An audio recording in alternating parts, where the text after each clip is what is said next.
তো আল্লাহ তাআলা সূরাতুল মাইদার 90 নম্বর আয়াতে কি বলতেছেন?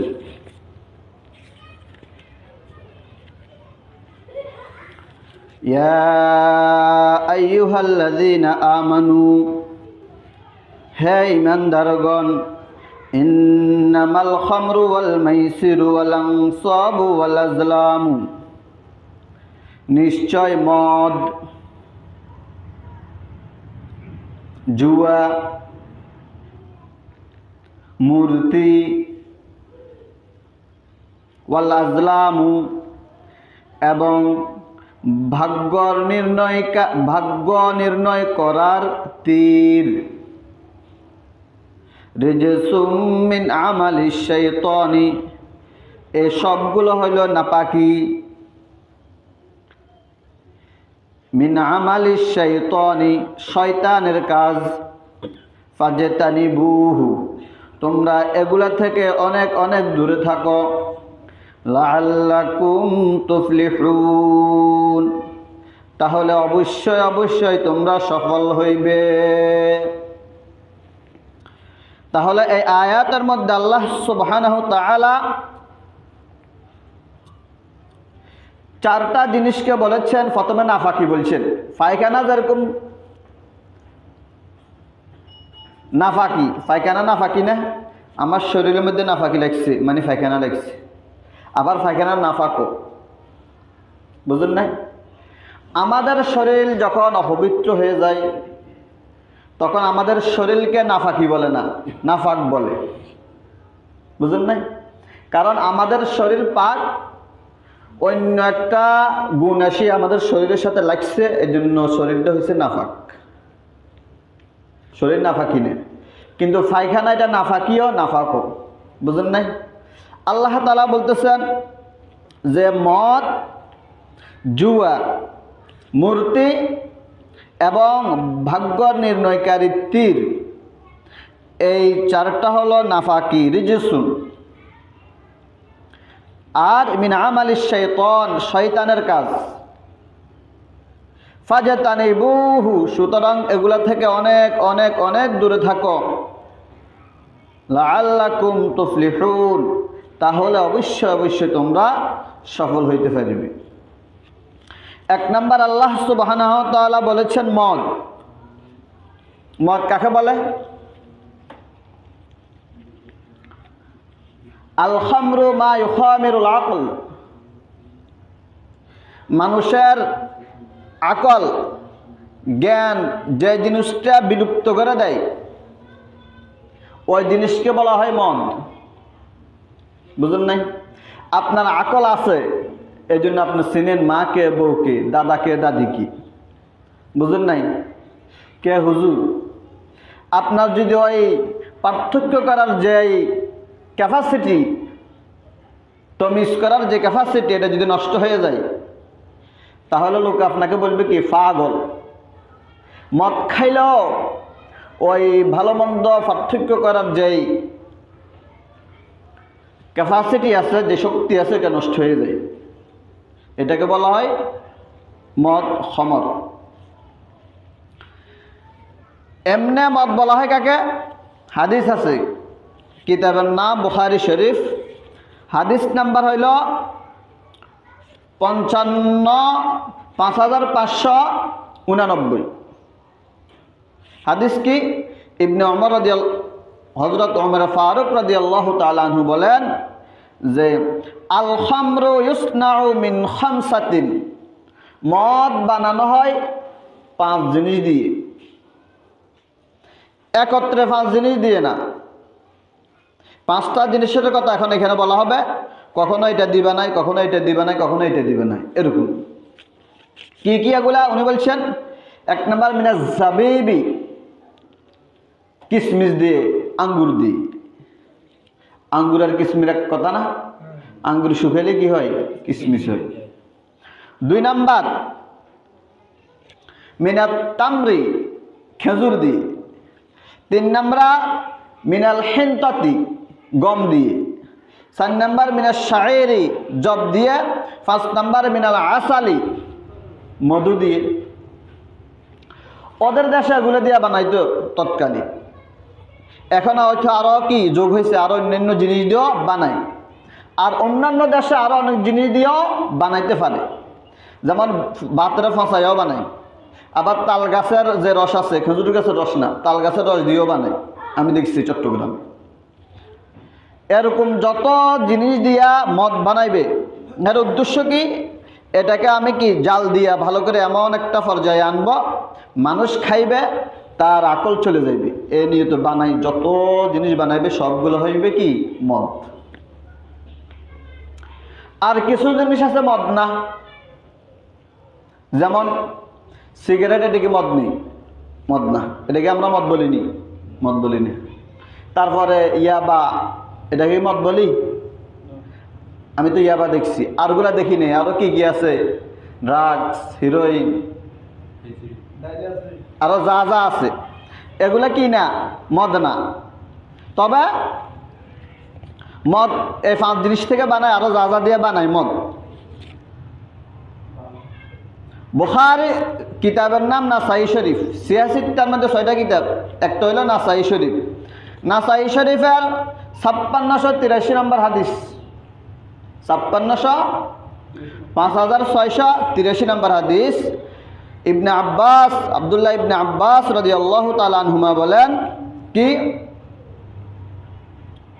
ওয়াল হুররিমাতিল খামরু কালিলুহা ওয়া কাসীরুহা ওয়াস সুকরু মিন কুল্লি শারাবিন। যেই জিনিসটা মদ, সেটা অল্প হোক আর বেশি হোক হারাম। অল্প হওয়ার অর্থ হইল যতটুক পরিমাণ খাইলে আপনার হুঁশ যাবে না, আপনার জ্ঞান লোপ পাবে না, সেগুলো হইল অল্প। ওই অল্প খাইলেও হারাম। আর যে যতটুক পরিমাণ খাইলে আপনার জ্ঞান লোপ পাইবে, আপনার হুঁশ চলে যাইবে, ততটুকুও হারাম। যে জিনিসটা মদ, সেটা অল্প হোক, 1 ফোঁটা হোক, বেশি হোক, হারাম। বুঝলেন নাই? আর ওয়াসুকরু মিন কুল্লি শারাবিন, অন্যান্য যত পানীয় আছে, পান করার জিনিস আছে, সেইটা ওই পরিমাণ হারাম যেই পরিমাণ খাইলে নেশা সৃষ্টি হবে, আকল লোপ পাবে, হ্যাঁ, জ্ঞান বুদ্ধি চলে যাবে। কথা বুঝতে পারেনি? যেটা মদ হবে সেটা অল্প হইল হারাম। মদ ছাড়া অন্য যত জিনিস আছে সেগুলো ওই পরিমাণ খাইলে হারাম হবে যেই পরিমাণ খাইলে আপনার আকল লোপ পাইবে। এখন আসেন জর্দা, অনেকে না জানিয়া বা ফেসবুক, আমরা ইউটিউব দেখিয়া বলি জর্দা হারাম, জর্দা খারাপ, এগুলো বলি। হেঁটে কিন্তু আবার নামাজও পড়ে না। জর্দা এটা তো পানিও না, যেরকম হোক, জর্দা যদি বেশি খাইলে আপনার নেশা সৃষ্টি করে, তাহলে যেই পরিমাণ খাইলে আপনার নেশা সৃষ্টি হবে, আকল লোপ পাবে, ওই পরিমাণ খাওয়া হারাম হবে। এর কম খাওয়া কি হারাম হবে না? হারাম হবে না। বুঝলেন না? এই হাদিস কি বলছে? এটাই তো বলছি। হাদিস আবার বলি, নাসাই শরীফের 5683 নম্বর হাদিস। রাইসুল মুফাসসিরিন, সকল মুফাসসিরিনদের নেতা হযরত আব্দুল্লাহ ইবনে আব্বাস রাদিয়াল্লাহু তাআলা আনহুমা বলেন, হুররিমাতিল খামরু কালিলুহা ওয়া কাসীরুহা, মদ সেটা অল্প হোক আর বেশি হোক হারাম। ওয়াসসুকরু মিন কুল্লি শারাবিন, আর অন্যান্য পানীয় যেগুলো আছে, পান করার যে জিনিসগুলো আছে, সেগুলো ওই পরিমাণ হারাম যে এই পরিমাণ খাইলে আপনার নেশা সৃষ্টি হবে।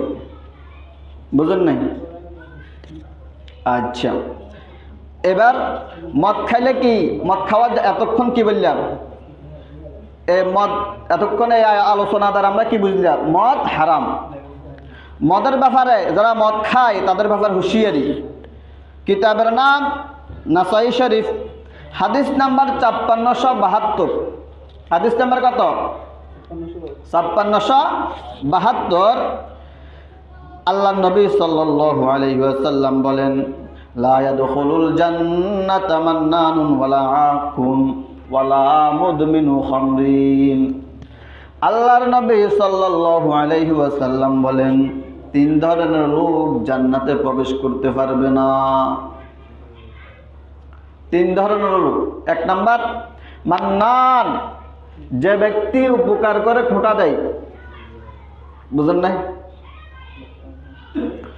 উপকার করে যারা খোঁটা দেয় তারা জান্নাতে প্রবেশ করতে পারবে না। দুই নাম্বার ওয়ালা আকুন, যারা পিতা মাতার কথা শুনে না। তিন নাম্বার ওয়ালা মুদমিনু খামরিন, যারা মাদকাসক্ত, যারা সব সময় মদ খায়, এখনো তওবা করে নাই। বুঝেন নাই? এই তিন শ্রেণীর লোক জান্নাতে প্রবেশ করতে পারবে না। আল্লাহ সুবহানাহু ওয়া তাআলা আমাদেরকে হেফাজত করুন। তারপরে বুখারী শরীফের 5578 নম্বর হাদিস, বুখারী শরীফের 5578 নম্বর হাদিস, আল্লাহর নবী সাল্লাল্লাহু আলাইহি ওয়াসাল্লাম বলেন, লা ইয়াজনি যানি হিনা ইয়াজনি ওয়া হুয়া মুমিনুন, লা ইয়াশরাবুল খামরা হিনা ইয়াশরাবু ওয়া হুয়া মুমিনুন, লা ইয়াসরিকুস সারিকু লা ইয়াশরিবুশ শারিবু হিনা ইয়াশরাবু ওয়া হুয়া মুমিনুন, লা ইয়াসরিকুস সারিকু হিনা ইয়াসরিকু ওয়া হুয়া মুমিনুন। আল্লাহ নবী সাল্লাল্লাহু আলাইহি ওয়াসাল্লাম বলেন, কোন ব্যক্তি যখন জিনা করে তখন তার সাথে ঈমান থাকে না। কোন ব্যক্তি যখন মদ খায় তখন তার সাথে ঈমান থাকে না। কোন ব্যক্তি যখন চুরি করে তখন তার সাথে ঈমান থাকে না। অন্য জায়গায় আছে মদ খাওয়া শেষ আবার ঈমান চলে আসে, চুরি করা শেষ ঈমান চলে আসে, জিনা করা শেষ ঈমান চলে আসে। যখন ঈমান থাকে না, আল্লাহ না করুক, তখন যদি মৃত্যু হয়ে যায় কি অবস্থা হবে? তো ঈমান চলে আসার পরে গুনাহ তো মাফ হবে না, গুনাহ থাকবে তওবা করা পর্যন্ত।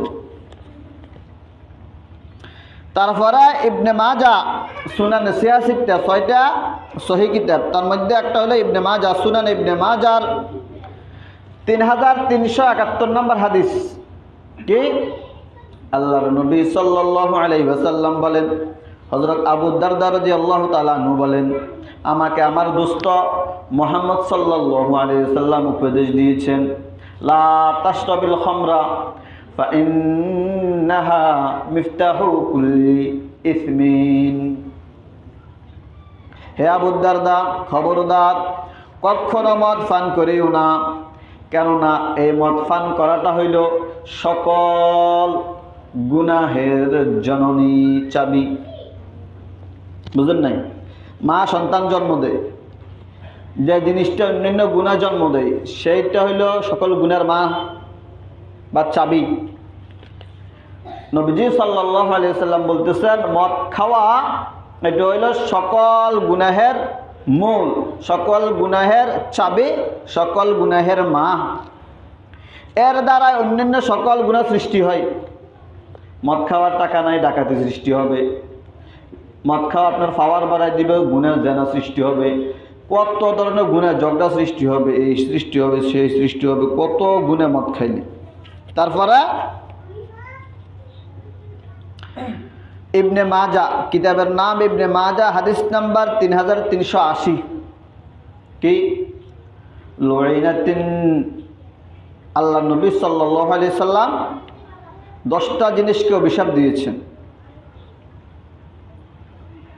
নবীজি সাল্লাল্লাহু আলাইহি সাল্লাম বলতেছেন, ক্বালান নবী সাল্লাল্লাহু আলাইহি ওয়াসাল্লাম, লুইনাতিল খামরু আলা 10 আওজুহিন। লুইনাতিল খামরু আলা 10 আওজুহিন, মদকে অভিশাপ দেওয়া হয়েছে 10 ভাবে। কি? 1 নম্বর বিআইনিহা, রাসূল সাল্লাল্লাহু আলাইহি ওয়াসাল্লাম বলতেছেন, মদ এটা একটা অভিশপ্ত জিনিস, মদ জিনিসটাই অভিশপ্ত, 1 নাম্বার। 2 নাম্বার ওয়াসিরিহা ওয়া মুতাসিরিহা, ওই ব্যক্তি অভিশপ্ত যে ব্যক্তি মদ উৎপাদন করে এবং ওই ব্যক্তি অভিশপ্ত যে মদ উৎপাদন করায়, বুঝেন নাই? যে মদ উৎপাদন করে সেও অভিশপ্ত, যে মদ উৎপাদন করায় সেও অভিশপ্ত। উৎপাদন করার অর্থ কি? উৎপাদন করার অর্থ হলো বানানো। আমি মদ বানাই, আমি অভিশপ্ত, আমি কর্মচারী, যে মালিক আমাকে দিয়ে বানাইতেছে সেও অভিশপ্ত। বুঝেন নাই? তিনটা ফাইলে। তারপরে রাসূল বলতেছেন ও বা ইহা ও মুবতাইহা, যে ব্যক্তি মদ বিক্রি করে সেও অভিশপ্ত, যে ব্যক্তি মদ কিনে সেও অভিশপ্ত। বুঝেন নাই? তারপরে আল্লাহ রাসূল বলছেন কি ওয়া হামিলিহা ওয়াল মাহমুলাতি ইলাইহা ওয়াল মাহমুলাতি ইলাইহি, যে ব্যক্তি মদ বহন করে কাঁধে বা গাড়িতে বহন করে নিয়ে যায়, যে ব্যক্তি মদ বহন করে সেও অভিশপ্ত, যার কাছে বহন করে নিয়ে যায় সেও অভিশপ্ত। বুঝেন নাই? তারপরে ওয়া আকিলি সামানিহা ওয়া শারিবিহা ওয়া সাকিহা, যে ব্যক্তি মদের মূল্য খায় সেও অভিশপ্ত, যে ব্যক্তি মদ মানুষকে খাওয়ায় সেও অভিশপ্ত, যে ব্যক্তি মদ নিজে খায় সেও অভিশপ্ত। বুঝেন নাই? 10 রকমের লোককে আল্লাহ সুবহানাহু ওয়া তাআলা, আল্লাহ নবী সাল্লাল্লাহু আলাইহি সাল্লাম